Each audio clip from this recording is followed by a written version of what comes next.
முதலமைச்சருக்கு தான் இன்றைக்கி டப்பிங் தேவைப்படுது. அவருக்கு டப்பிங் தேவைப்படுது.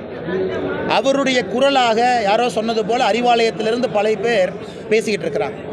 அடிச்சிருவேன், மிதிச்சிருவேன், அப்படி பண்ணுவேன், இப்படி பண்ணுவேன். ஸோ முதலமைச்சருக்கு டப்பிங் தேவைப்படுகிறது. பாரதிய ஜனதா கட்சிக்கு எங்கேயும் டப்பிங் இல்லை. பாரத பிரதமர் நரேந்திர மோடி அவர்கள் அமெரிக்கா போனால் சிவப்பு கம்பள வரவேற்பு. பிளேயர் ஹவுஸில் தங்குறார், ஒயிட் ஹவுஸை ஒட்டி. அந்த ட்ரம்ப் சொல்கிறாரு, என்னை விட மிகச்சிறந்த ஒரு ட்ரேட் நெகோஷியேட்டர் மோடி. பிரான்ஸ் சிவப்பு கம்பள வரவேற்பு. கோச்சர் ஏஐ சமிட். இதையெல்லாம் முதலமைச்சர் கொஞ்சம் டிவி ஆன் பண்ணி ஸ்டாலின் ஐயா கொஞ்சம் வால்யூம் வச்சு பார்க்கணும். உலக அளவில் இங்கே இந்தியாவினுடைய அங்கீகாரம் என்ன, மோடியின் அங்கீகாரம் என்ன?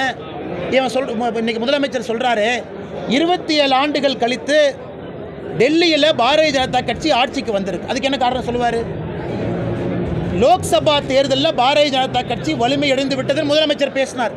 அதன் பின்னாடி ஹரியானா வெற்றி பெற்றிருக்கின்றோம், மகாராஷ்டிரா வெற்றி பெற்றிருக்கின்றோம், இன்றைக்கி டெல்லி வெற்றி பெற்றிருக்கின்றோம், பீகார் வெற்றி பெற போகின்றோம். அடுத்து நடக்கக்கூடிய தேர்தல். அதனால் முதலமைச்சர் மறந்துவிடக்கூடாது. பாராளுமன்ற தேர்தலில் 7% வாக்கு இழந்திருக்கார். 7% ஓட்டு கீழே வந்திருக்கு. 2019, 24, 26 போகும்பொழுது 20% ஓட்டு கீழே வந்திருக்கும். அதனால் டப்பிங், கதை, திரைக்கதை, வசனம் எல்லாம் ஒரு பையனுக்கு தேவைப்படுகிறது. உதயநிதி ஸ்டாலினுக்கு டப்பிங் பண்ணுறதுக்கு சந்தானண்ணன் தேவைப்படுறாரு. முதலமைச்சருக்கு டப்பிங் பண்ணுறதுக்கு பல அமைச்சர்கள் அதிமுகலேருந்து இம்போர்ட்டட்.